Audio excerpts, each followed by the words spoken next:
देखना है मुझे या कोई जीव विशेष को देखना है, मैं जंगल में इसीलिए जाता हूं कि मैं धन्यवाद कर सकूं परमात्मा का।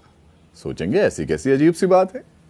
आप जंगल में जाइए और देखिए, जब हिरन पानी पीता है दोस्तों, 20 बार देखता है इधर से उधर कि कोई उसको खा न जाए। और मैं कभी मटके से, कभी फ्रिज से, कभी वाटर कूलर से पानी निकाल के पी लेता हूं। मुझे कोई खाता ही नहीं है और मैं ईश्वर का धन्यवाद ही नहीं कर रहा।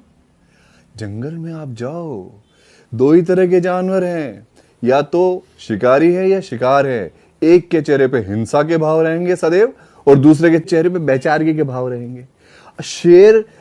शेरनी अपने बच्चे को प्रेम भी कर रही है तो भी उसके चेहरे पे हिंसा ही दिखेगी, दूसरा भाव नहीं दिखेगा।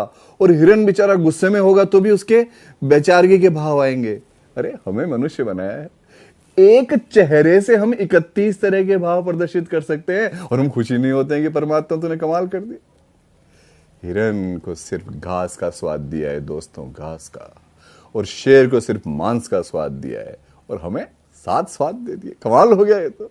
खारा, मीठा, कड़वा, चरपरा, आहा, कितने तरह के स्वाद दे दिए, वो सिर्फ घास। अरे हमारी माताएं बहनें हमारे लिए कितनी तरह के व्यंजन बनाती है, बेसन से 25 तरह की चीजें बना रही है और हम धन्यवाद ही नहीं करते। न उनका करते हैं और न ईश्वर का करते हैं। कोई सोच सकता है जंगल के अंदर कि वो सुबह उठेगा तो जीवित मिलेगा? अरे पता ही नहीं होता दूसरे क्षण का कि कब मौत आ जाएगी, और हम सुबह उठते हैं बिस्तर के ऊपर और जीवित पाते हैं स्वयं को और धन्यवाद ही नहीं देते। एक बात और बांटना चाहूंगा आपके साथ में।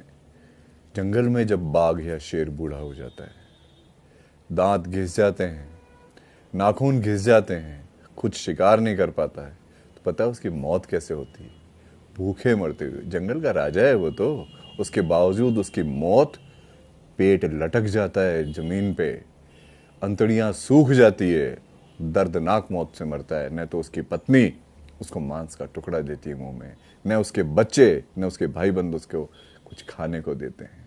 भूखा मरता है जंगल का राजा। जबकि आप देखो मनुष्य जीवन में, अरे हमें थोड़ी सी छींक क्या आ जाती है, पूरे घर वाले परेशान हो उठते हैं। हमारी कितनी तरह की सेवा शुश्रूषा करते हैं, कितनी तरह की दवाइयां ला के देते हैं, हमारा कितना ध्यान रखते हैं।